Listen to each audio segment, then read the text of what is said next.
Welcome to the Bobby Choo Podcast, episode 3. Wow. And today we actually have a special guest. Yes.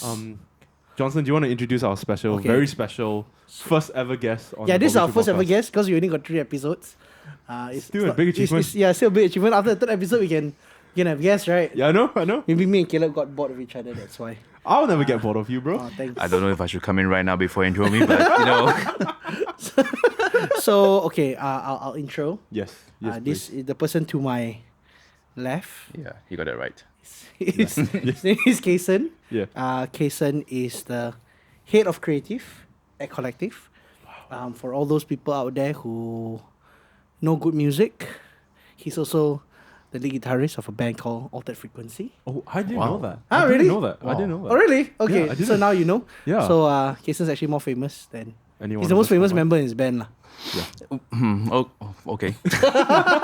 Welcome, Kysern. comments. This is no comments, just trying to stir up some stuff. So yes, Yeah. so I think when Caleb and I were trying to figure out also like who we'd like to get on this podcast, because this podcast deals a lot with production, specifically audio, also in church as well. Yes. So we were thinking like, okay, you know who might be a really, really good guest, and of course your name came out. Wow. Yeah, So because your name came out, and then just asked you yeah. very out of the blue, out of nowhere. There's no like, we weren't like talking and chit-chatting. I just asked you and you like say yes. So Yeah. thank you for being here. Yeah, thank you so much, Kysern, for being here. Should have made you guys send me an official email or something, but Yeah. Should have like what was like to who it may concern. then I'll say I'll revert to you or something. Revert to you. It take like two business days to Yeah. revert back. Then Let me check with my Yeah. PA. my assistant. It's like, let me circle back. Let me circle back on this. I'll check my dates. Yeah. But thanks for having me. It's definitely a privilege and honor. And good choice of having the guests early days, you know. So Yeah. work out the kinks first, you know. Yeah. With me before you get the bigger name guest, you know. No. I I feel like you're one of the big names as well, so. I don't know how we can get bigger than this, really. Yeah, I man, mean, yeah, after man. this, everybody will come asking like, "Hey, can I be on it?" You know, I saw Yeah, Kysern Lim on it. because, so now, So I think when I spoke to Caleb about who we would love to have as a guest, your name immediately came up because I mean I work with you on a daily, and I appreciate you as a leader. Oh. And I would love to have your thoughts and insights. So when we were kind of thinking about what we kind of want to talk about in this, and who also we kind of want to have, I think we wanted to have like a variety of people. They also deals with technical people. So you head the creative at Collective, and you deal with a lot of creatives and deal with a lot of technical creatives. So I think this is the kind of one things that you really want to pick your brain on in terms of, I think the first thing is, how do you deal with creatives in like a church setting? I know it's a very, very broad question, Yeah. but like I know you've been dealing with us for years. Wow. Yeah. I'm not saying like it's a bad thing, but I'm just saying that you've been dealing with us for a very long time, and like kind of like what's your thought process? Wow, straight into it, huh? Yeah, straight man, into it. straight. Yeah, not even like, hey, how long have you based been on with our analytics, Collective? Yeah, based on Right? our- based on our Based on analytics, our analytics, people only listen to the people first only listen 5 to minutes, so and then they saw tail off. Yeah. So now we're gonna get in first, then we slowly. Alright, and then alright. as yeah, we go along. exactly. Okay. Yeah. So I've been leading the creative team at Collective for, you know what, I honestly don't remember how many years. But maybe let me just share a bit of how it all came about. So I started working at Collective, although we were known with a different name back then, in the year 2008. And I actually joined as a business manager. Wow. Because for those of you who know Collective, we actually commercialize our space as well for events, rentals, which is quite common nowadays. I mean, with churches that have, space and the hall that's not being used for the weekday, so we just commercialize it. And so because of that, I also work with the production team a lot. So sound, lighting, video, and I also headed that team. And eventually, things just evolved, and I just got involved in the worship team or the music team, and things just grew from there. We were not that united as one creative team back then, so it was very separate. So Right, okay. music is music, sound is sound, and lighting is lighting, and that kind of thing. Yep. But I think over the years, just due to the personnel being involved as well, like myself, we just united the whole team under one big umbrella creative team. So for those, I think it differs from church to church, like what falls under creative and what doesn't, like speaking to other creative heads as well, or creative pastors from other churches. It's a little different. So for us, our context is the creative team consists of the band or the worship team, the sound, the lights, the visuals, the what else do we have? We have also drama and dance, so what we call performance arts. Wow. I don't want to leave anybody out, so I'm trying to like I know if anybody's like, Yeah. so Kysern forgot me. yeah, I but get it. generally, Yep. yeah, that's what it involves. Yeah. So over the years, as I got more involved in the work in the church, my role has also just evolved more and more, leading people. I mean, that's how it goes, right? Naturally. Yeah. Yeah. The more you work in your career, whether in the church or in the corporate world or any other world, as you mature, as you go on in your career, it just involves more and more of leading and managing people. And in our context, it will be pastoring people. Yep. So that's how I got involved into leading the creative team. So personally, right now, I lead the whole creative team. It's more of I must say it's a pastoral job, although I'm not a pastor, rather than a creative job, you get what I mean? Right. Yep. Yeah. And the only part of the team where I am very hands-on and directly involved is the worship side of things, because that's the ministry that I've been involved in since I was a teenager. Gotcha. Playing guitar, and over the past decade or The so. frequency. Just saying. Yeah, just saying. The name that we cannot say aloud. And so that's the only ministry where I hate personally. Okay. For now, although that's not ideal. I hope someone else will take over soon. Yeah. Wow. Yeah, wow. You heard it here. You heard it here. So if you're interested in taking over the worship team, please contact. We put a number below. You can. Yeah. But so I think the one thing that I spoke to Kayla about, it's kind of like, because you're a creative head, and sometimes creatives can be very what's the lack of a better word? Difficult. Irritating. Annoying. I didn't say, but like there's so many different Egoistic. temperaments to them. So for example, like Caleb heads up the audio side. Yes. HBB. I head up the audio side here at Collective, and I guess sometimes we have our own like thought process, or like, we kind of want to do it that way. How can I do it that way? So how does like, imagine like me, but like 3-4 other people that have their own thought process, their own kind of like direction. Yeah. So I think this is the stereotype, and fairly so, of creative people, right? Or I mean, okay, I think I think we can establish that we believe that God has created us and everyone is creative and so on and so forth. Yeah. Okay, but just for the sake of terminology, okay, so the creatives, right? Okay, the people under the creative team. Yes. I think what you're trying to say is that how do I work with people, who have this stereotype of what a creative is like, right? Their own temperament, Like, ideas, throwing and although I was kind of joking, but only half so, like difficult and. Yeah, it's true. Personally, I'm actually okay with that.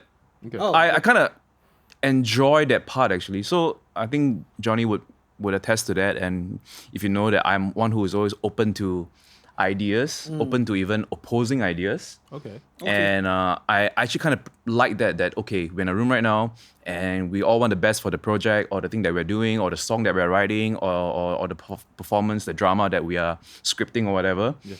And maybe we even argue about it and things get heated and things get tense.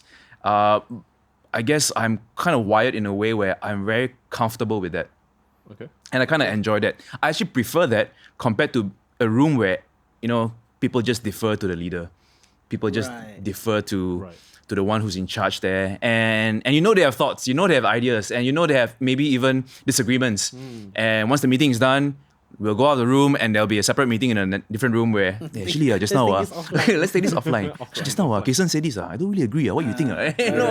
So, I mean, it still happens. That's just, that's just part and parcel, especially of the whole stereotype as well, but also fairly so of being Asian and we are not very, we're quite uncomfortable with tension and conflict and disagreements. Yep. But in terms of just dealing with people with ideas and all, right, I actually love that. And I'm not saying that it doesn't frustrate me, but I think we choose work and all will have its fair share of frustrations, right? Yeah. So I think this is one of those frustrations that I'd rather have as opposed to, no one has any ideas, no one disagrees, no one actually debates stuff, things like that. I mean, I think that's really interesting that you said this, and I would like to like pick your brains on were you always like this when you were the business manager at Collective, where you enjoyed conflict or like enjoyed You sound like kind of thing? just fighting with people.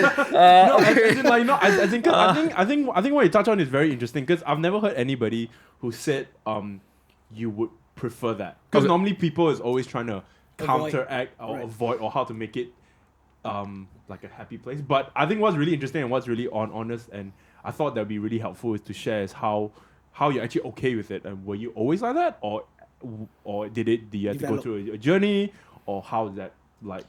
Okay. I don't enjoy conflict. It's just that I'm comfortable with it. Right. Okay. Yeah. So I don't know actually, because growing up, if I just reflect back, even in the early days of playing music in a band, I've been part of a band, like like a recording artiste, since I was in college. Wow. And now that you ask it, and I'm just reflecting back, there were 5 of us, and I've always been one of the more vocal ones as well. Right. Like, hey, this is not right, like this is not cool, let's do it this way. And Yeah. and I mean, my ideas were not always the best, but I guess I was one of the more vocal ones. And so I would say it has evolved over the years, and maybe also it has evolved due to the role that I play as well. Okay. So I think very intentionally and consciously, I want to be a leader that doesn't shut down people's ideas. And I think early days, sometimes I do it unintentionally, because of the way that I speak. I mean, I've gotten feedback over the years where, hey, Kysern, you're very intimidating, like you. It's like, and then I just got to, actually, I don't mean it. Yeah. But then I realized then maybe it's my facial expression, maybe it's the words that I use. And they will say things like, once Kysern, you talk already, right? I cannot discuss it, lor. You should win one, what? You're so good at talking. Wow.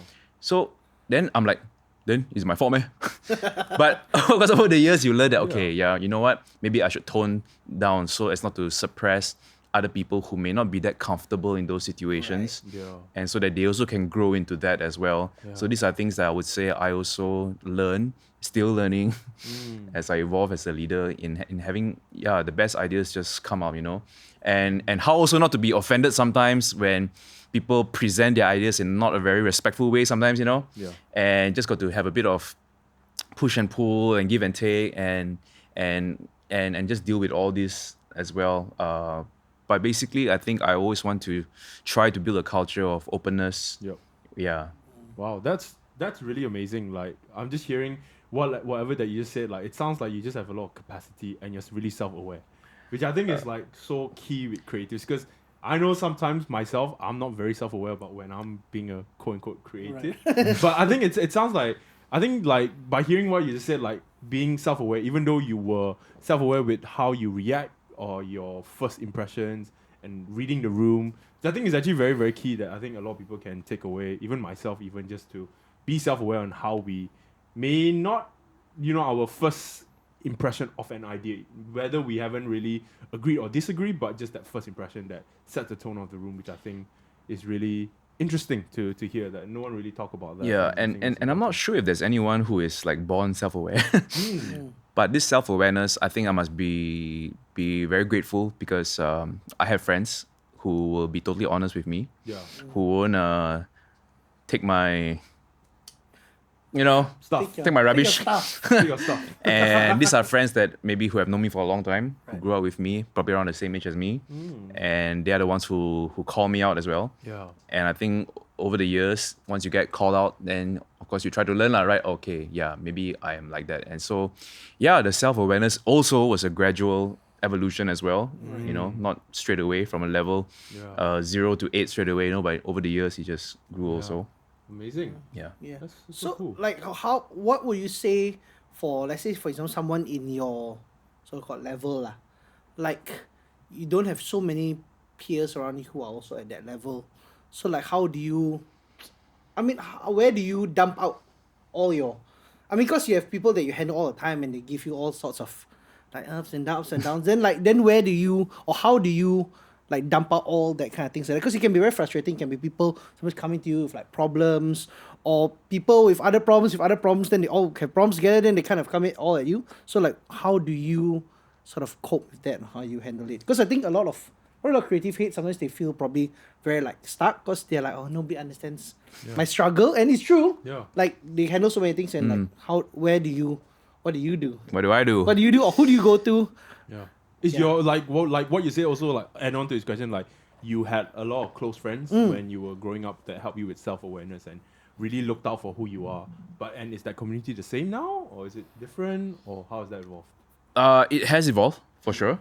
Of course, working and being in ministry for so many years already, you do have friendships. But you know what? As I think about it, some of it still involves friends whom I have had since I was in college, maybe. Right. Like I have a friend whom I call not very often, maybe like once a month we meet up, or sometimes even longer.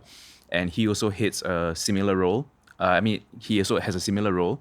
Hits a creative team in one of the larger churches around as well. So every now and then, I'll text him, he'll text me, we'll go out and just meet up and just share and just dump on each other. And I think we both play this role for each other. And also because he also actually just recently took on this role. Yeah. So he was like, hey, how do you do it? And then I just share with him. So I have someone like that, and we have gone way back since college days. Okay. Right. So that's one example. So in a way, I must count myself blessed to have friends like that, to have people that I can actually just share. And I must say, Johnny has gone into one of those people as well. Wow. Thank you. Over the years, Thank I've you. known Johnny since It's quite a long time. since he was young and dumb in college. Still young and dumb. Now it's not so young, not so dumb, quite smart. A little older, less dumber. Yeah, but no, but dad soon as well. Oh, yeah. yeah, becoming a dad soon. But Johnny's a great guy, and I've seen him grown for the past more than a decade or so. Yeah. So over the years, the gap between us, I think it started out as, I'm your leader, and you're my disciple or whatever. Although we never, Disciple. but it had that kind of dynamics. Yeah. But as the years gone by, and as you grew as well, the gap between us just became smaller and smaller. And although we're not exactly peers, I'm still your leader. Yeah. I mean, not quote unquote. Like, I'm your real leader. Yeah. But there's also a friendship that has developed. Right. Yes. So people like that also, I think we have to allow into our lives. I think it's good to have people from way back. Yep. But I think it's people, and I mean, Johnny, although it's not from way back, it's already more than 10 years as well. Yeah. And I think it's also good to have people in our lives from different age groups. I don't know if you've heard of this concept called the plus minus equal relationships. No. So, Not heard it. Not so heard it, it's okay.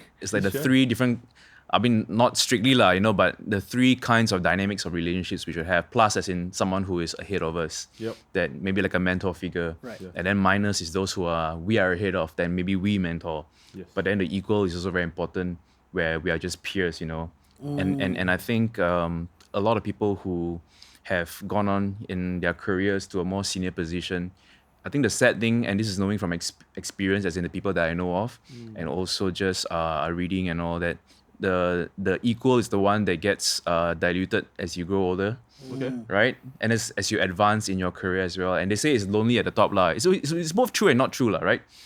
Yep. And even if it's true, it's not true like every single day. I mean, there are days that I do feel it's kind of lonely, lah, really, to be honest. No one really understands and no one really relates.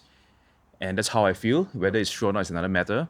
But there are days where, no, actually, I do have people around me. Right. And also, it all boils down to also the choice that you make, right? Okay, let's just say if it's really true. Yeah, there's no one who understands you. Yeah. So what do you do about it? Right. There are a lot of things you can do, right? You have agency, right? You can create friendships. And one thing that I've realized that I've done a bit over the past few months this year is that although I have a lot of friends, I do have a lot of people in our church world, in our ministry world, where there's a lot of touch and go. I see them at events, hi, bye, and that's it, But now, actually, I've tried to also make more effort. Hey, let's just have coffee, let's just have lunch, and actually talk to them, have an extended conversation for the first time, although we've known each other for 20 years, Okay. that kind of thing. Wow. Yeah. Which is interesting because that's the one thing I wanted to really ask you. Because, okay, this is a fact. Okay. Okay, it's a fact. If you go with Kysern to another church, high likelihood you cannot go secretly lah. Not because people know you, people know Kysern. Okay. It's just the facts, okay, guys. So this one thing I've noticed also with you is like you have had so many of these organic friendships also, whether through just going through events or just meeting each other, meeting different people. I'm noticing that you have a lot of these organic relationships with a lot of people outside from our church, you know. And how important do you think is it to have these type of relationships compared to, like, say, people who only just kind of have it in their, you know, their own church? Maybe your church is quite sizable, so there's probably a lot of people to meet, but how important do you think is it to kind of have these type of friendships or these kind of relationships kind of outside of whatever is going on in your own world? If you're asking in the context of the kind of work that I do, like a creative head or creative pastor, or maybe a pastor of a church, I personally think it's quite important, because if you think about it, there's only one creative head in this church, right? I mean, in collective, okay, Johnny and I are from the same church. Yeah. So there's no one else. Sure. So therefore, I would definitely like to meet someone in a similar role from a different church or different organization, you know. So for me, I think it's quite important. Then how do you go about, like, so there's all these relationships for you came organically, right? Yes. So but then, like, let's just say I want to be a head of creative right now, like, Or what I if want to be like I want to be like, Kysern. but like I don't have be friends, like, you know. be okay with Like, conflict. yeah, exactly. And Like have good community. like I didn't play in a band that everybody knew, you know, that kind of thing. Like, so how do I go about? Should I just like email them? Should I message them? Drop me a DM. Like, how do you think it'll be for somebody who's like maybe coming into this role as like a head of creative or leading a technical team also? They kind of want to get connected with other people outside. Like, I don't know, what Like, can I where what do can I you do? start? Yeah. There's no like, is there an app for it? Yeah, it's called Instagram. You can just no, but I'm serious. But I'm serious. If you're listening to this and if you think that I can help you in your journey, I would really love to connect with you. So usually we leave this at the end, right? Like, how do we get connected? But since we're talking about this, you can just drop me a DM on IG. You know, I'm at Kysern Lim. You know. Yeah, this has got a good handle. Yeah, there's no Kysern Lim 19 or 9. You know, just Kysern Lim. The Kysern Lim. D Kysern Lim should just. Yeah, so like I said, I'm very thankful and blessed that this friendship somehow evolved organically. For some reason, you know what, it's quite amazing. And I grew up in this place called Klang. Famous. It's You like know?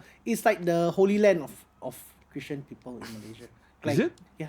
Okay. You get baptized. The JB people might disagree. Oh yeah, JB, it's okay.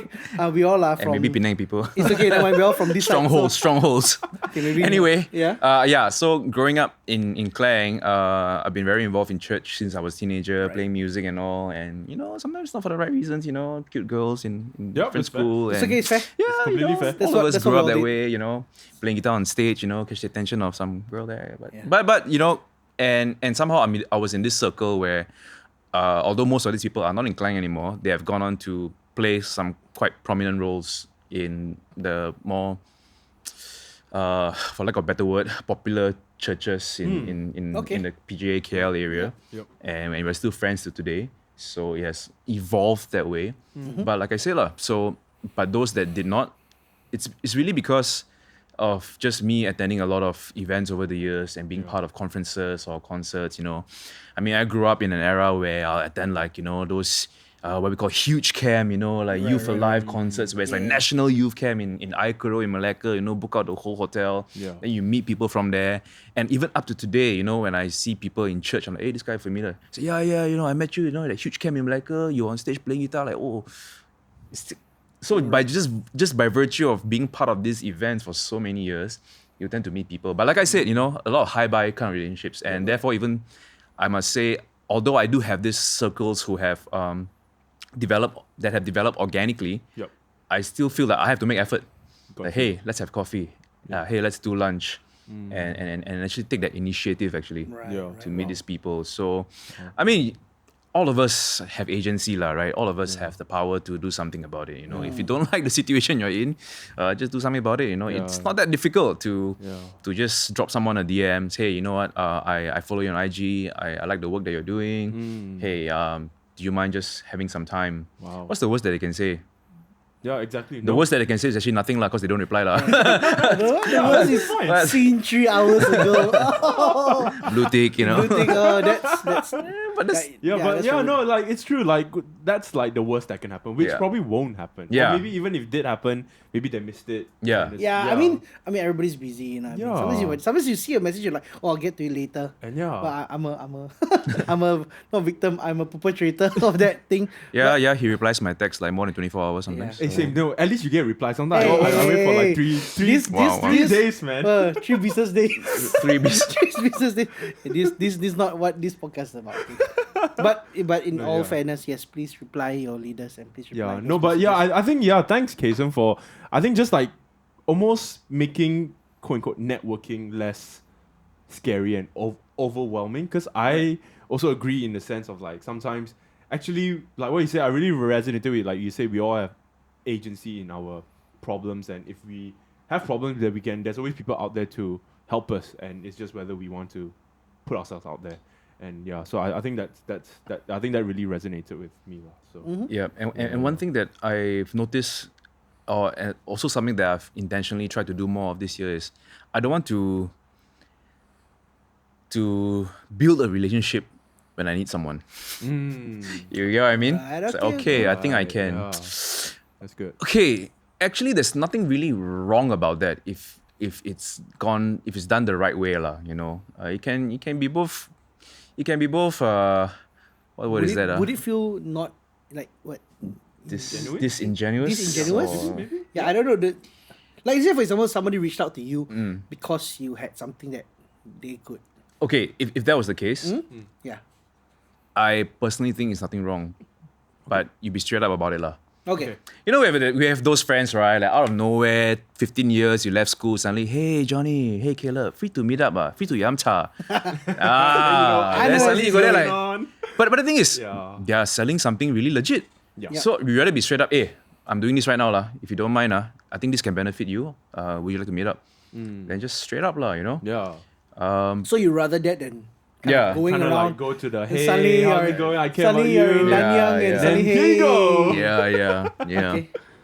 But yeah, so I think I've been sharing this with Johnny quite a lot lately also. Yeah. What I have seen also in my life, in my work, and I share with the people who are in other churches. I really enjoy the state of some of us, where some of us are in right now.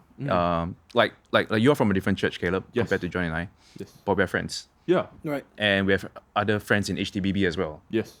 And I know that if we need some help and we reach out to you guys, With that? yeah, right. You're Yeah. there, and likewise as well. Yeah. In if it's reverse, so this has happened with us actually, that we have other friends from other churches calling us. Hey, we're going for a camp right now, lah. You think we can borrow some speakers, Yeah. And we just and we have them. Sure, no problem. Yeah. Right. Yeah. And you know what's happening to our church? I mean, to me this Sunday, somehow for some reason all our drummers are busy. So I reached out to a friend from a different church. Hey, nobody lah. You want to play or not? Wow. And we have a guest drummer from a different church this All Sunday. right. So Wow. so alright. we'll see how that goes. So these are kind of Yeah, things yeah. where I enjoy, because we actually have a friendship as a basis already. Yeah. And I don't go to you when I need you only, you know. Okay. So we don't collaborate, or we don't like, hey, you know what? Why not let's form something together? Again, nothing wrong with all those things. Yes, but I yes. just enjoy it when the basis of friendship was already there. Right. So it's like all this is organic lah. Yeah, and also I think it's organic, but also honest. Like I Yeah. think it's better to be honest that you need something versus trying to like, hey, how's it going? How's You're your good. How's your Yeah, life? yeah, But yeah. Actually, you know how Yeah. you know, trying to like really sneakily go with you, but sometimes it's just like, hey man, Yeah. I know I haven't been doing anything, but I just need your help, and I just thought about you, and Yeah. I think like honesty and upfrontness. Yeah. It's almost vulnerable versus trying to be vulnerable. if Yeah, you know what I yeah, mean. Yeah. I get me. I get me. Yeah. Which is, I think, which all this, there's a. It's funny that you mentioned like some of these friendships, because I don't think Caleb knows this. We were actually trying to have like a hangout with Stu and friend, Okay. and it took us like years. Really? Yeah, it took us like I Oh, think no. 2 years Sorry, to guys. happen. So Stu and friend are from HTBB. Yes. So it took us like 2 years to organize one meetup. Wow. Yeah. And then, as usual, friend will say, hey, yeah, let's do this again soon, huh? And of course, we know Stu is already back in the UK. And that meetup has not happened yet as well. So maybe we should, maybe if Stu's just in this, maybe we should promise to meet him in the UK.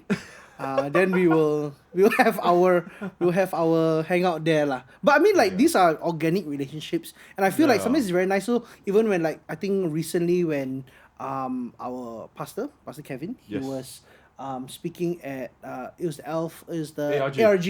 It was ARG, and we kind of went there, and it's like it didn't feel like, so we went there, we saw friends, we saw you, saw a whole bunch of guys that we knew. It didn't feel like, oh, just like coming to a foreign place. It actually felt very homey. Yeah. You know, and it's a very nice kind of feeling that we're not just like kind of doing our own things in our own bubble, but we're kind of doing it all together. And like same as well, I remember I came for your creative conference, and I'll just buy the sound booth, Caleb, and then some like all the sound team there, and I was just there behind the somewhere, and I remember Kysern told me, hey, can you put the music down? I was like, oh yeah, I can. It was almost like, okay. So I just slumber and you're like, hey. Can you just like, because he knows what you're doing. So, these kind of things you can't like make up, and I really appreciate this type of relationships, because even like, say what Kysern said, when we're looking for a drummer this weekend, and it just so happens to have dinner with one of our friends, and he just asked him, hey yo, you just wanna, and it's not like I'm thinking about him, like I need a drummer there. I suddenly thought about him. It was more like we had a dinner and said, hey, you wanna just do this? And I think that was, so maybe if Caleb's, if for those Caleb's a touring drummer. Yeah, well, so just in case, maybe on a Sunday. If Agnoel say no, it would have been him. Hey yo, Caleb, we really need you, man. Yeah. Sure, man. No, that's really, really cool though. I think that's what, like, I think a lot of times churches at least don't actually talk about is like genuine relationships, and just being that, we're not competitors. We are part of the same church. We're part of the same, serving the same God. So, I think that's really good to hear. Yeah. So this, okay, of course, this is a slightly more audio focused podcast. So you head the worship team here at Collective. Yes. And I mean, I've been having fun with you. Like over the last few years since I've came onto this role. You better define the fun, man. Yeah, come on, Johnson. Define the fun. Oh, okay. Going on trips is not part of IT, but like I've been having a really like literally a fun time with working with you, especially since you took up heading up the worship team and heading up audio. And I mean, at least for me, I feel it's really easy because we really have that prior relationship. There's some things you can just tell me, and some things I can tell you, and we can kind of like talk about things. You're like, oh, maybe this doesn't work, that doesn't work. Yeah. So like, I mean, what would you probably? There's always a stigma in a lot of churches. I guess not just in Malaysia. There's like always like band and sound is always like there's always just this is like this tension there. So I don't know what. I don't know. I mean, Caleb, does that tension exist at where you're from? If I be completely explicit, oh yeah, for sure. I guess that tension happens podcast a about lot. honesty, Yeah, no, for sure. I think there is. I think there is tension, and we're supposed to work together, but oftentimes we're going for the same goal, but we're not getting there the same way, and that's normally very difficult. Right. Because I think it's both end, right? Like for the sound, we need the band to play well because we are amplifying their sound. Yeah. But from the band side, they need us to be able to enable them to Yep. amplify the sound. So there's this always thing that it's a circle. It's a cycle, Circle of and life. I think everybody has their own way, but oftentimes we're still figuring things out. Yeah. But yeah, as a leader, how do you facilitate that? Like, how do you?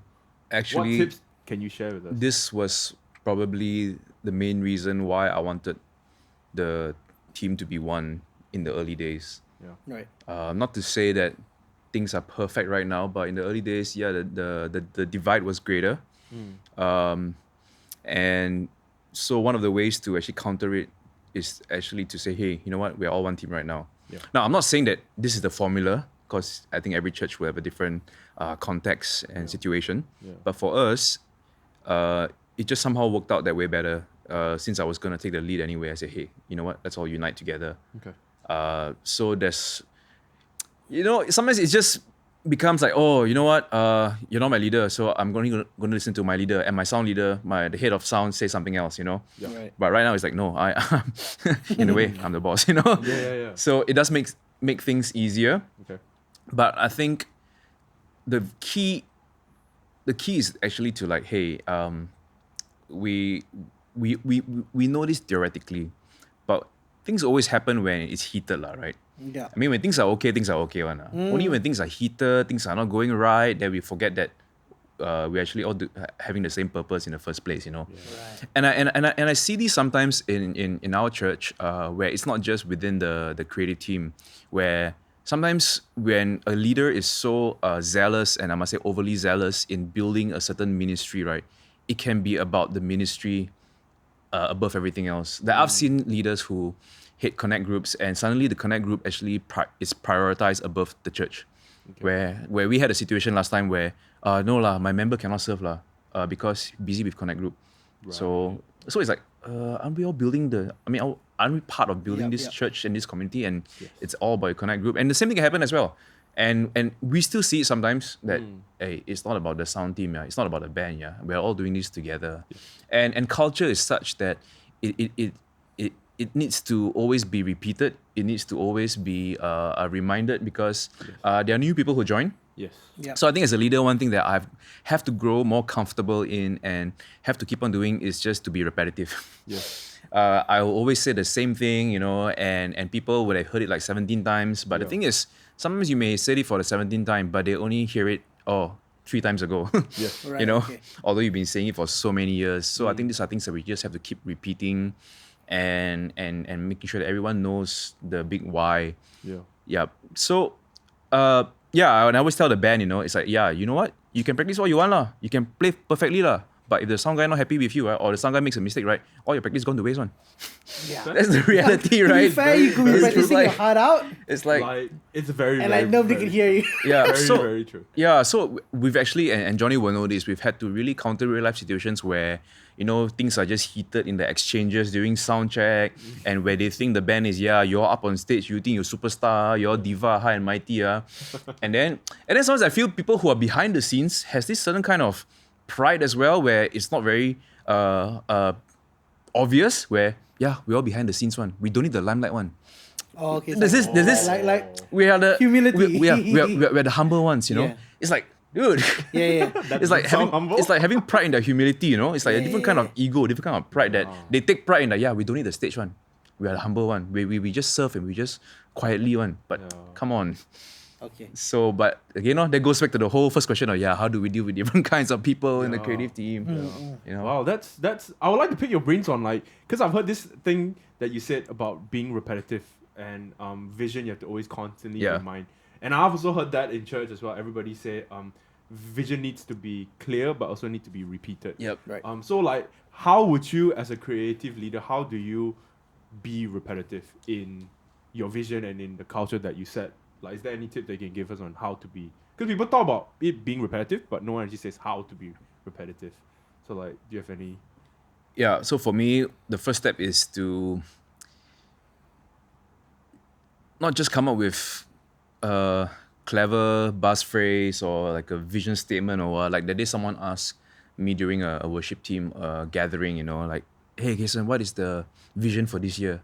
And I said, actually, the vision for this year is the same all the time. It never changes. It's just that we serve so that people can encounter God in worship. Yes. It's as simple as that. Yes. And if you ask me why does our creative team exist, so Collective Creative exists, or we serve to help people encounter God through the creative arts. Yep. And you can replace creative arts with music, with sound production, with lighting, So that never changes. And so we do have big meetings, not very regular, once a year, maybe twice a year, where I will just repeat some of these things. I will have some maybe new content from the new sharing from different passages or whatever, but I will always incorporate reminders, and just be repetitive about it. Actually, I'm in a stage right now where I feel I can be doing this better, actually, if I must be very honest with you. I think we have slacked in just the meetups and all. And I think this is as a leader is a tension that I'm grappling with also, because I'm like, wow, people are busy lah, you know. Some of them have kids already. Like Johnny's gonna be a dad soon. I don't want to take up so much of their time. Yeah. But then I'm like, but we're not meeting up often enough. And I must say, this is something that I'm struggling with right now. To how to balance this. Yeah. So I'm in a state right now where, you know what, actually we got to start meeting a bit more, because I do see some cracks in the walls, you know, Yeah. in certain areas. Yes. Yeah. Wow. That's thanks for being honest Yeah. there. Like that's Very honest. that's very honest. Like, and that's very encouraging for me to hear as a leader in your status, if you will, like your representative, to be able to be honest with that, saying that actually, no, I'm struggling with that, and that's actually quite encouraging. I feel. I don't know. Oh, good. We're happy you're encouraged, Yeah. you know, Caleb. Yeah. So I think in terms of just also kind of just going back a little bit into, you know, sound and, you know, sound the band, they always come like in a pair.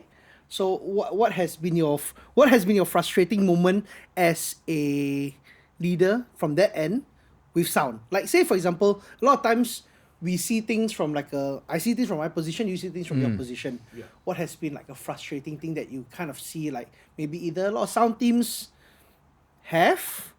Yeah, I mean, was there a moment they'll be like, they always do this? Why they always do this to me? Why always sabo me like that? You know, Many. Okay, maybe give I was gonna say give a memorable one. So Sounds like Oh, there's I'm many gonna do menus. this. Sorry. did it move? I don't I know. don't know. Anyway, so one of the frustrations is, I don't know why, but I guess the situation changes in the room. Like, hey, how come sound check just now sound like that but how come when the real thing comes why sound different one Okay. in my in-ears? Okay. So yeah, so before I go on, like, yeah, actually why So Caleb also plays. Okay, I've experienced this when I play. Have you experienced this when you play? Yes. It's like I Yes. didn't change my own mix, you know, and but like, I how does it feel happen, like I've learned this the hard way, in the Okay. sense that it changes. There's only one reason why it changes. Okay. It's me. I changed when I play during sound check okay. versus live. So like, so Caleb plays drums. Yes, I play So drums. so do you think that you play very differently? Because I think for me, being on the desk and being behind the drum kit and then now being behind the desk, I can sort of see why people feel that. And I think it was quite a humbling thing for me, because I always think that, hey, the sound guy must have changed something. There's something out to wrong get with me. my ears, like, and it's not me. But then when I really do take a step back and I really look back, right, and I actually, I learn myself is that actually it's me. Like, I play differently when it's in sound check, and I hear things differently when they're in live. And there's also a lot of adrenaline that kicks in. There's a lot of intensity, Yeah, and the there's a lot of countdown. excitement, and sort of things just sort of like, quote unquote, change. and then you amplify that with everyone else doing the Yes. same thing as well. Yes. Yeah. And then you have Ah, sound okay. guy. So I think for me, when we go on tour, like what we always try to say with everybody, and I think everybody is quite friends with each other. We always say we play how, like, sound check is not a sound check. Sound check is a show, but to the sound guy. So we sort of John take Mark. John Mark. Yeah, so we sort of take the approach where when we do sound check, actually we're playing a show for the sound guy. Okay. So we carry that same level of intensity. Okay. We carry that level of, we don't hide chops. We just play how we play on stage, and then actually gets us into, like, kind of shakes off a lot of nerves, because we actually play that kind of intensity.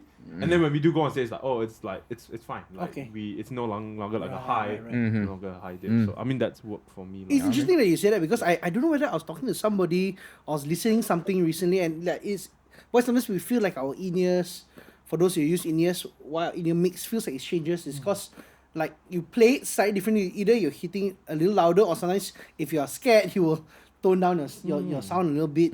I know some people that actually tone down themselves when they actually start playing. Oh, really? So they don't hype up.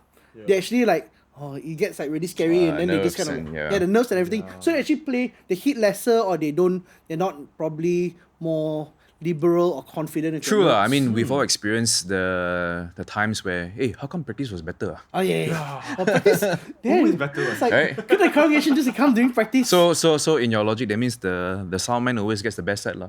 yeah, lor. You see, you're playing for the sound Yeah, man. yeah, yeah. Basically, I think. Basically. Well, I think because also, like, some guys who needs, like, I've been in a situation where when I mix for sound check and I mix for the actual actual? circuit, it's different. Yeah. It's like now it's almost like at HTBB we mix with a 10 dB difference, Right. knowing that when we dual service there will be an increase Yeah. in Right, intensity. So I think for me at least it's just I think again it's like the relationship between Okay. people, and Yeah. also I think a lot of times, at least for me with like in-ear changes especially, like I used to be so frustrated about it, and sometimes actually like when I think about it, actually no, nothing has changed, it's I changed, and I think it's that really like Caleb's going through a journey. yeah I don't know, Self-realization journey. It's like self-awareness. Yeah. from Kysern. Self-awareness. Some awareness from Kysern.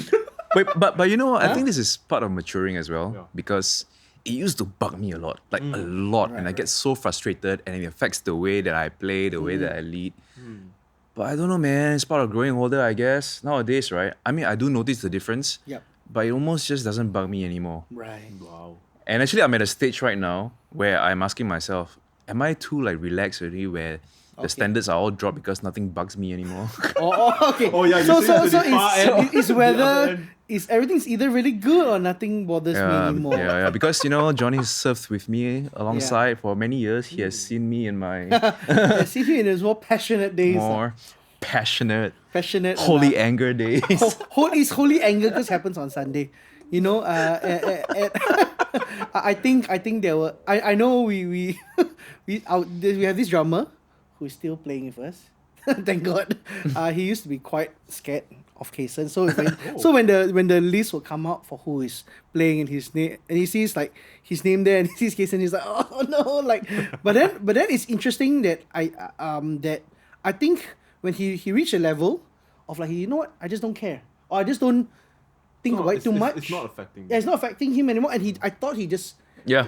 I know who you're talking yeah, about. you know who you're talking. But I felt like he just played better.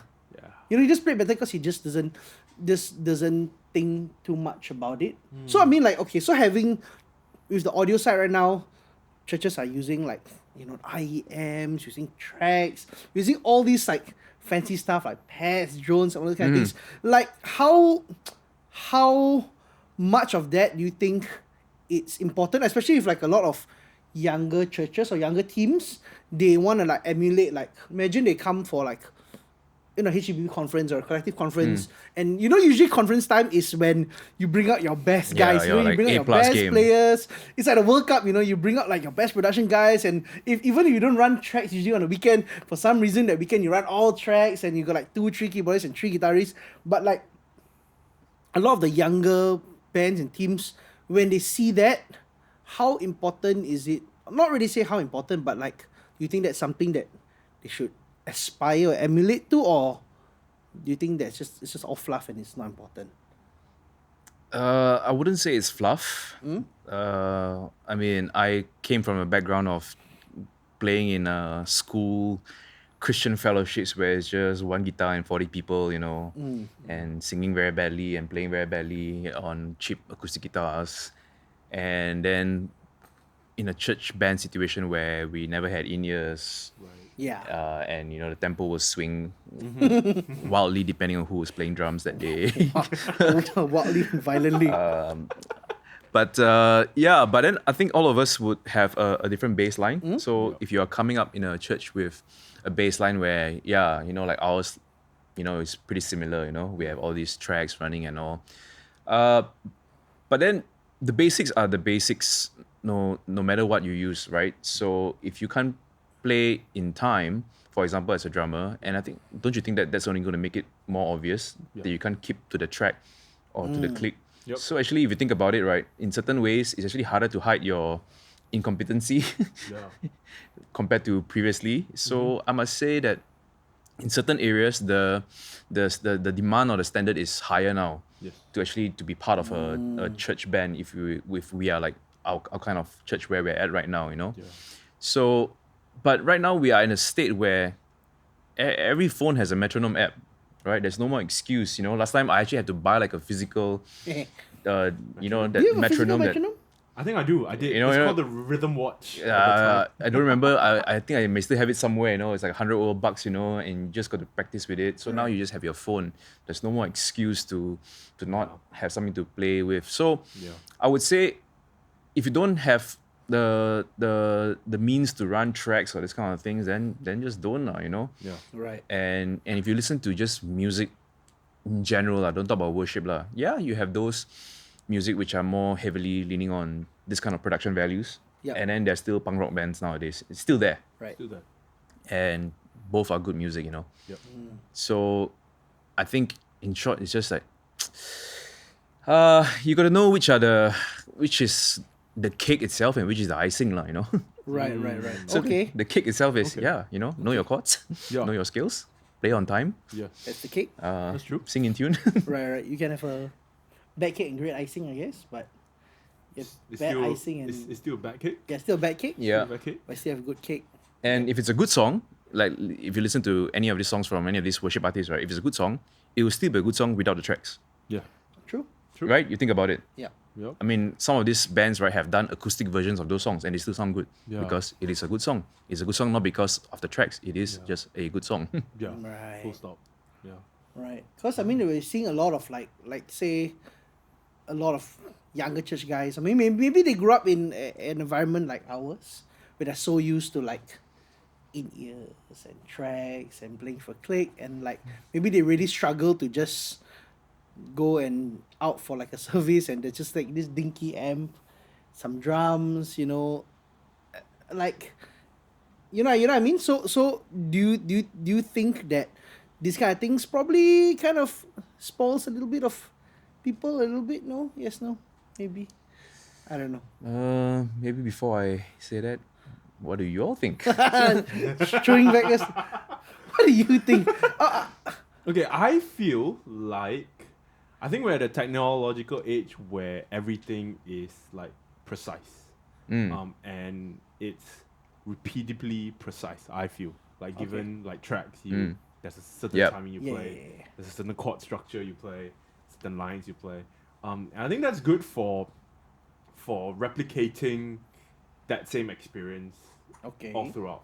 And I think you can't have everything, right? Like I remember last time when I grew up in church, it would just used to be transparency, like OHB, and then there's just like one worship leader, and there'll still be led in worship, like so well, but you have that same song, you have like 7 different versions. No one really remembers how Yeah. everything goes, Right. and stuff. So I think for me, it's a fine line. Like it's good to be able to train in that kind of skills as well. Like we say, like playing in time is important. Playing with tracks is important. Knowing your chords, knowing your lines, knowing your parts. But then I think there's also a way where, like what you say, self-aware, reading the room, reading what is actually needed, and knowing that even though, like, I think in the Bible says something about like, knowledge is not power, but knowledge is wisdom, right? So how do you use that sort of knowledge that you have of the First parts? Bible verse for today. I know, first Bible verse. But like, how do you know all that knowledge, but how do you still navigate that situation a bit better? So I feel like by knowing all this shouldn't hinder you from being able to play if it's an acoustic session, or even your in-ears are not doing well, Okay. still play. Yep. But it shouldn't be like adding more crutches. Okay. It should Right, just like right. inform you better too. So that's how I see it, at least. Yeah. Okay. All right. Yeah. All right. Yeah. I mean, But what about you, Kaysen? What do you think? You know what? Just thinking about it, right? You know, some of my favorite sets to play, right, is actually during like a prayer meeting yeah. where it's just more free flow. Yeah. We'll have like, okay, these 3 songs in our pocket, but I may pull like a chorus out from a different song, and in song number 4 and then the visual people always like, oh gosh, gotta go search for it. Because I like the whole, like what you said, you know, it's not as okay, the track finishes and there goes the song, right? Where it's a lot, not a bit, there's a lot more space, Yeah. and a lot more freedom, and a lot more room to mess up as well, which actually I like it. Yep. I like that whole factor of, I'm not too sure where this is going, but Yeah. I kind of like that danger and that. Yeah. Because, Story. yeah, because, okay, on a Sunday service, it is Yeah. what it is. You know, there's a certain purpose to it, Yes. all right? It's a different purpose. But when you gather for like a prayer meeting or like just a worship night or whatever, I mean, I just really love that kind of setting where it's not so fixed. And there we will actually have less dependence on things like, backing tracks and things like that. Yeah. Yeah. That's cool. Yeah. That's cool. Yeah. I think having like probably for the guys who are listening to this, I think probably what at least what I'm hearing from both of you, what I'm listening to both of you is like the tech is there, don't let it hinder you. Yeah. But also don't get like too caught up by it also as well. Because I know a lot of guys, they get very caught up. They're like, oh, I gotta have my in-ears this way. And they go into that really like hyper, which is sometimes great. Like some guys, they really want to go into that really hyper detail of like, oh, like we're gonna have like these so and so pads and drones and tracks and things. I think that's great. Yeah. And I love it, but like sometimes there's not so much room to be spontaneous. Yeah. Or there's not enough room to just be like musical also as well, just to have that liberty to try something. Which I got a story about Kysern. So Kysern was, I think it's either he was preaching or doing a takeover one Sunday, and I was MDing, and the song was in 4/4. And he came up to me like, hey, we're gonna do this song that's in like 6/8. I'm just gonna preempt you right now. It's gonna be in 6/8. I was like, in my mind, I was like, I can't even remember the song. But we were like thinking. But I appreciated that moment where I could see everybody in the whole band just literally trying to remember how this song sounded like on the spot.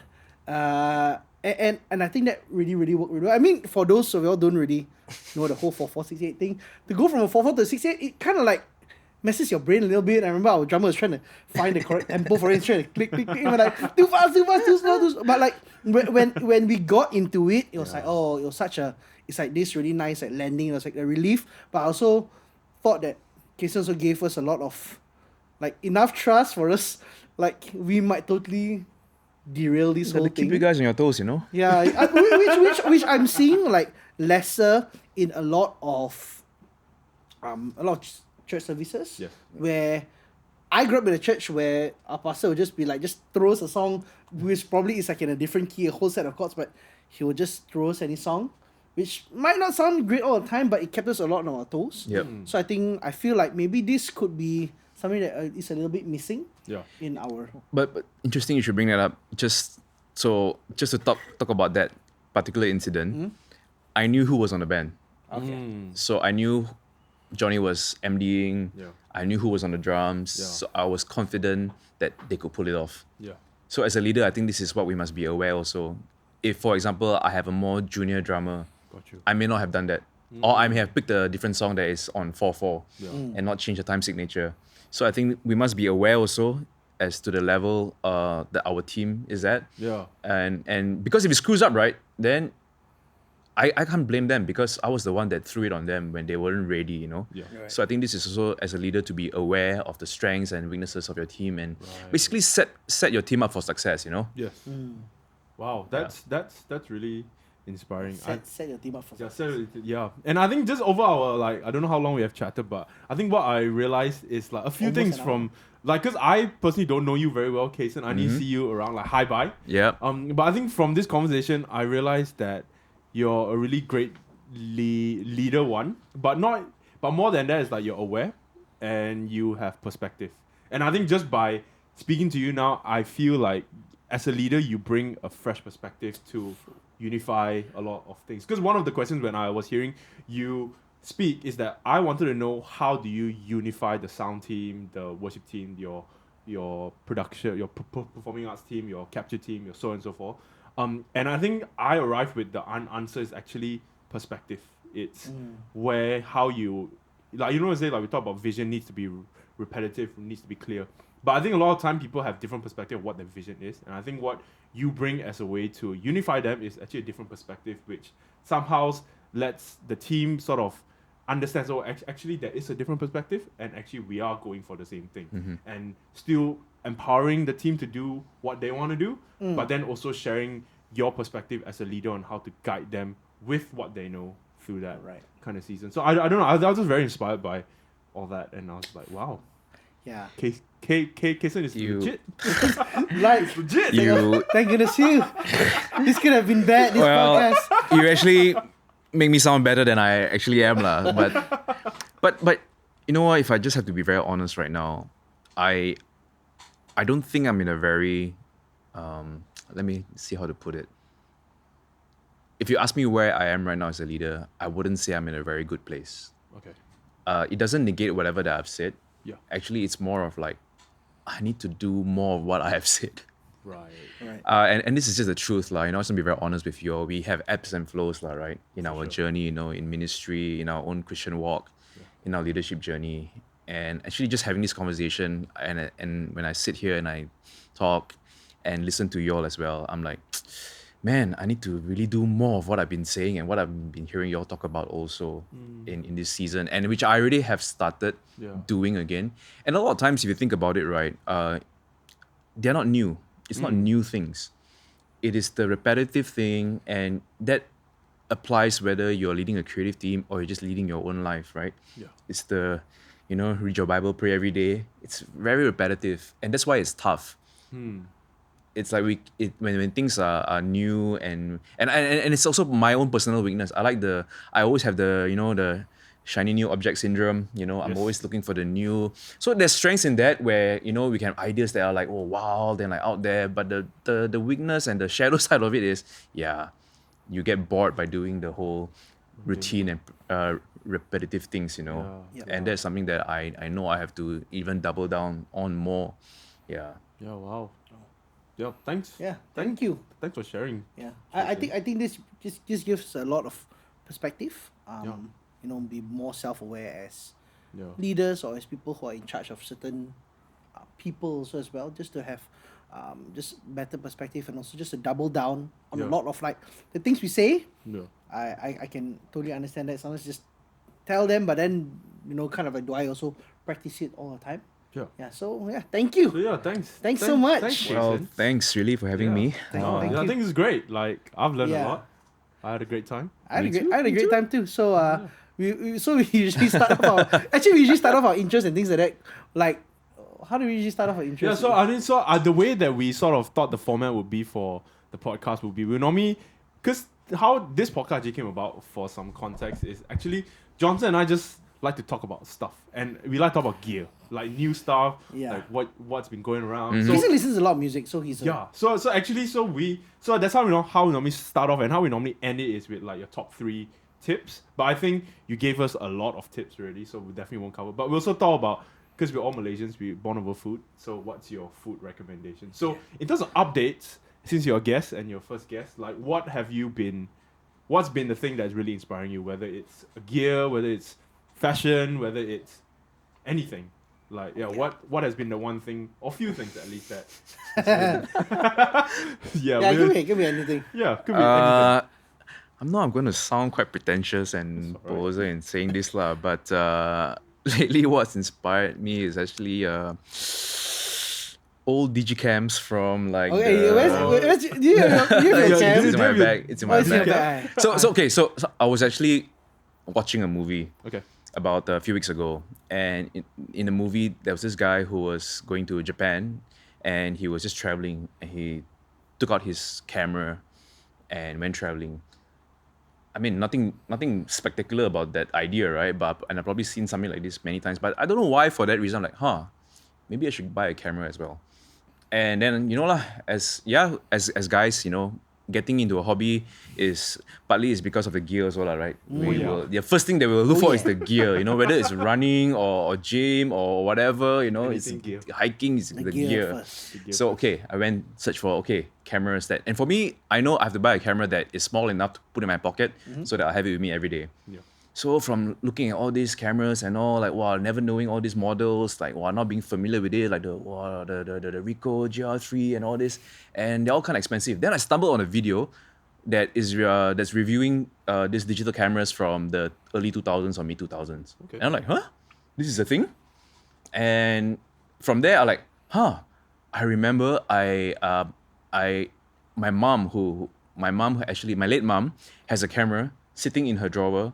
And she passed away in 2014. So that means the camera has been sitting in her drawer for 10 years. Wow. And I went back to my family home, and it was really there, intact, with everything there, and it's still working. Whoa.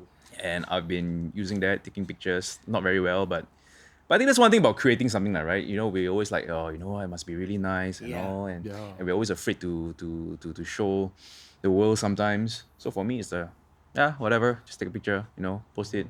Here and there. Yeah, you want to see those pictures? Follow Kysern Lim at Instagram. And those pictures are really nice because they're like, there's this aesthetic that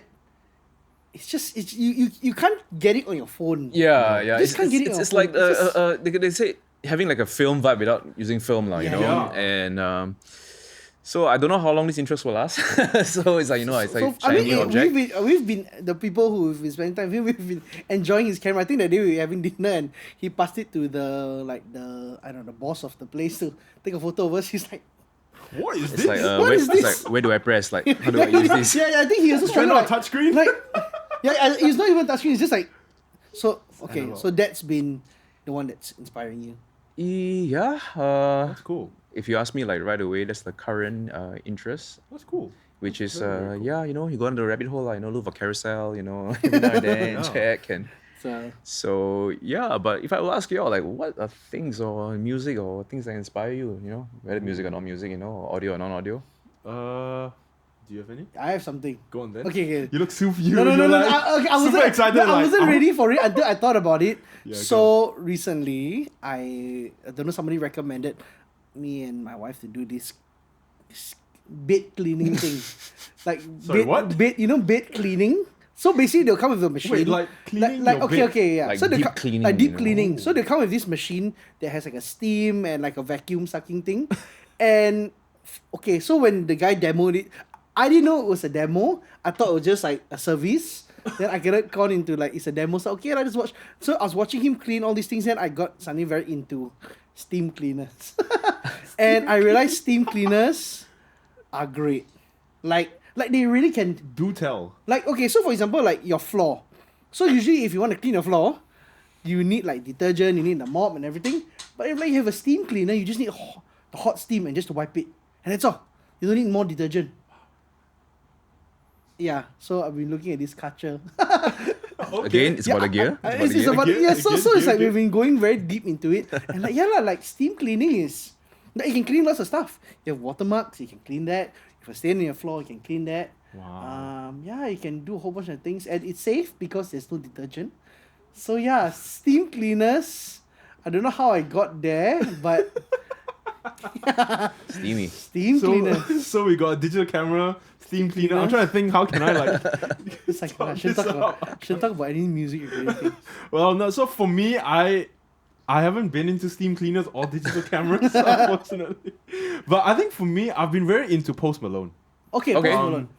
For reason, because I think he just released an album, F1 Trillion, like a couple weeks ago or something. Okay. And it's like country, Mm. like full on Oh, yeah. country. And I think what's weird, because I think we have all heard artists from like pop jumping into like different genres Yeah, and usually country things, to and pop, right? yeah, or like so on and so forth. And normally we're like, hey, this is a bit odd. Hey, it's Yeah. a bit like Yeah. random, or you're trying to make some money, or like your Make some touring tickets not selling, so you go to the easiest place. But when I heard his record, actually, I actually really like it. Wow. And F1 Trillion, and I think why it was good is because I think in the heart of it, he's a musician at heart. Yeah. Yep. And like I think like I have a friend, like I think, do you guys know Stephen Tang from yes. HTBB? So basically, for context, Stephen Tang is like this guy who just only listens to metal music, has metal tattoos, has he loves Harley Davidson, has all the skull rings and things like that. Yeah, yeah. And he was also saying like, hey, I actually like Post Malone. And I was like, why do you like Post Malone? He was like, actually, he enjoys music.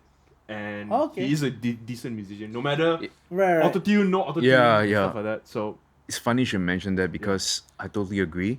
And one of his performances that really impressed me was the one where it was just him and an acoustic guitar. yes, I think it was in France or something like that. yes, yeah, that one. And I was like, wow, this check this guy is just good, man. Yeah. So from that, right, and now you mentioned country music, I can kind of imagine. Yeah, and Yeah. actually it sounds great. Like Yeah, no, it's he's a amazing. musician at heart. Yeah. Yeah, You know what I mean? So it doesn't sound like fakey. Yeah, it It's doesn't sound like Yeah. he's trying to do something. It's just Yeah. it's just him and just enjoying. Exactly. Yeah. So, okay. Yeah. So that's what. F1 Trillion. So with F1 Trillion, you got steam cleaners, and we got digital cameras. yeah. Yeah, I think that's a. Okay, I got Oh, like another if you one? want to get tips up from him, I got something. I got something. Oh, wow. So Oh wow. Okay. all those here probably who watch this, they'll know Kysern Lim famously of playing guitar. Okay? So I'll tell you honestly, there was a forum last time, a local Malaysian forum, Oh. that like I said, okay, can you put down all the pedal boards of our like famous local guitarist, and his pedalboard came up. Wow. So okay, Whoa. can you Is that give your like claim to fame? I don't even know which post is this, man. yeah, but I remember seeing it, the one in the CNB case. Wow. The one with Oh your my crunch box gosh. and everything. Yeah. It's a super cheap case. Yeah. But like I saw that. So okay. So like what is your like 3 tips for like guitar players? Like 3 tips, huh? 3 tips. Okay. Here we go. First one, if you're looking for a pedal to buy, and if you're buying like Storm boxes, first pedal you should buy is a tuner. Okay. That hit macaron. hard. Do you know why? Because unfortunately, I wouldn't name who, but in HTBB there are many people who don't have tuners. Yeah. So this is what And that their tuners are iPhone.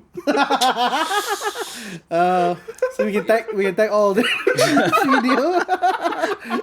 Now this is news to me, okay? So I had no context of that.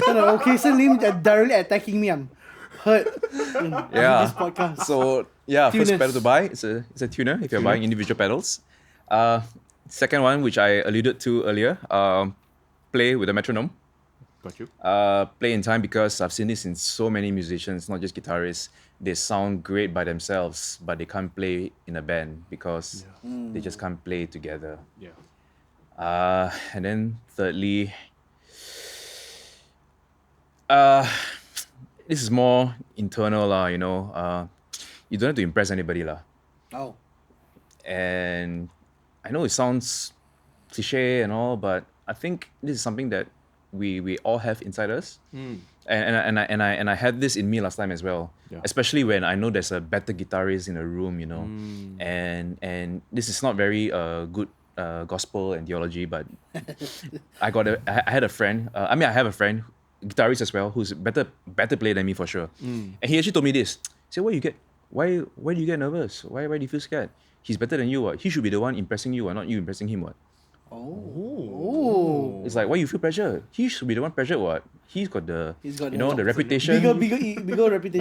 Yeah. They're like, oh yeah, huh? Oh. And Perspective again. Perspective. And Perspective. you know what? And he told me this like, maybe like this could be like 20 years ago, you know. And I still remember it to this day, like, because I used to feel that like, wow, this better player here, like, wow, Yeah. I feel pressured, But now I'm like, set free. The truth shall set you free, you know. Wow. Yeah. Okay, so, that- You know what I mean? Kysern always That- has perspective, man. Nuggets. It's always perspective. Oh, I never thought about it that way. Yeah, Though. I never thought about it too. I mean, I never do that. I mean, I don't claim it as my own thought, you know. It's a friend who told me that. So yeah, 3 tips. Number Yeah, 3 1, tips. get a Wow. tuner. Number 2, get a metronome. Number 3, don't have to impress anybody. Because they're supposed to impress you. Yeah, that better guy is supposed to impress you. Nice. Oh, okay, nice. Well, the last thing we always like to say is obviously we are combined by food. Everybody loves to eat. Come on, man. So Johnson and I have this tradition where every time I would come to his Yeah, I think we're probably studio, gonna stop eating kahyong already. and we always go to Kahyong chicken rice. It's like just because I think today we ate a lot. yeah, we ate like half a chicken between Oh, both man. of us, and Not a great idea. yeah, Protein. No, I thought it was a good idea. I thought it was a good I, idea. Yeah, I had It's a not, great time. it's not too many. I mean, it's not too much, right? You know, Yeah, half a it's chicken great. for the both Yeah, of you. for both of us. It's okay. It's okay. Actually, it was okay though. Yeah. But no, so basically we want to say like what food recommendations do you have? Or what are you liking to eat? Man, because Johnny knows me so well, he's gonna know my answers. For me, anytime we can go for hot pot. Oh, We can go for Korean barbecue. okay. Although yesterday I declined Korean barbecue because I'm worship leading this weekend. And lately my throat has been quite sensitive, so kind of like a little So, risky, another you tip. know. You know, I heard this thing you fight fire with fire. Oh man, Yeah. So if your throat is feeling what, you just eat more than bro, I tried it and my fire lost, bro. Let's not. So yeah, I mean, So where's your hot pot recommendation? okay, hot pot recommendation. Yes. Just I feel it's just value for money. Just simple pleasure. Yes. Is Kuro. Kuro. In Kuro? Arcadia? Kuro in there's one in Arcadia and there's one in Uptown Uptown. PJ as well. Oh, okay. Yeah. Yeah. So that's yeah. Kuro's good. You know, it's a buffet style. You know, and it's for Okay. guys. You know, you get your Yeah. protein loading in. You know, and A lot of Nice. protein. Okay. and Good the soups. and the meat cuts there are pretty good, high Yeah. quality. Yeah. Nice. Kuro. I mean, it's not always that I can get Johnny to like fire up a steak for me. Although, Okay, you to know, be fair, I've not had steak Hey. For it. before. Oh man. So yeah, man. So the only time that I was close was he came to me. It was during pandemic. He was in his bacon phase. He was trying to make I bacon. try to make bacon. And then I failed quite badly. No wonder I never had he some. he miscounted sugar instead of salt. Ooh. So he put too much salt. No, instead I of sugar, right? I miscounted the cure. So I put when I did it, because there is a ratio. So I'm supposed to follow the recipe. But when I looked at it, I'm like, this is not enough. So I doubled it. Oh. Then I also doubled the time I cured it. So, but you know what? It looks exactly like if you look at it, it's perfect bacon. When I taste it, it's like, oh, it's so disgusting. Like salt. It's not just salt, it's like cured salt. So I want to know as well. So, of all the kinds of food that I mentioned, Yeah. any common ground? Hot pot, I love it. Okay, so let's have everyone's hot pot recommendation. Okay, Caleb, go. I have not tried Kuro, but I normally go for Momo Paradise. Okay. Oh, Momo, actually, you know what? Yeah. Momo Paradise. Momo is not bad. Like beef brisket, and the egg, can't go wrong. Okay. That's me. All right, Johnny. You say Kuro already. No, but okay, I quite like, what's the one in Beauty in a pot. Empire? You No, atas a bit. in Empire. Tsukishi? Tsukishi. I quite like Tsukishi because Okay. it's not wow, but it's not like, it's good. It's like I every time I think of Tsukishi, I think of like a long Saturday thing, or after a post conference thing. Yeah, you're just yeah. tired. You just want to eat something that just heartwarming. You don't want to break the bank. You just go eat Tsukishi. So Yeah, I okay. enjoy Tsukishi. 80% of the time, it's with me. Yeah. But you know what? I would say Tsukishi as well, Yep. because I think for the price that you pay, you get pretty good value. Yeah, pretty Oh, pretty For good value. for some reason, I kind of think the Empire branch is probably one of the better The ones. Empire. Empire Sobang. I've never been. Yeah, it's okay. Yeah. It's Should like no, it's okay. It's nice. You eat it. You're okay. No, it's good. go. Okay. Yeah. You want to go later? I already ate half a chicken human. But yeah, I mean, Yeah. thanks so much, Kaysen. Thank you so much. All man. right. Thanks, Thanks so much guys. for helping us and being on the first guest. And Yeah. we learned a lot. I learned a lot. So I hope so. yeah, so for this podcast, we're going to release it in September. Yes. Not sure when, but we will. Yeah. And Cool. yeah, thanks so much. Thanks, All right. guys. Thanks for having me.